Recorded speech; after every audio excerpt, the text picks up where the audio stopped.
رجعنا لكم تاني ومسابقه المهاري. معانا بقى الكابتن عادل حجازي الموهوب. كابتن اهلا بك. اهلا بك يا كابتن، وتشرفنا النهارده بوجودنا في وسطكم في مسابقه المهاري بقياده حضرتك.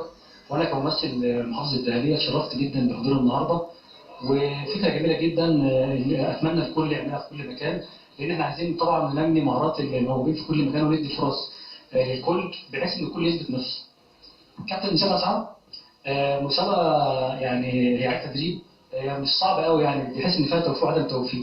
هي بمعنى اللي هو الواحد صعب عليه يعملها تبقى صعبه عليه، انما لو واحد ممتاز فيها وبيكرر مره واثنين وثلاثه ممكن يعديها. عشان كده اسمها مهاري. هي المهاري للموهوبين فقط، موهوبين فقط. فانا شايف ان هي حاجه جميله جدا، وتنميه مهارات لكل الموهوبين في جميع الجمهوريه، ودي فكره جميله جدا، ونتمنى ان شاء الله ان هي تتكرر تاني بحيث ان احنا نشترك فيها مره واثنين وثلاثه بقياده حضرتك ان شاء الله. يعني ربنا يكرمك. كلمه اخيره.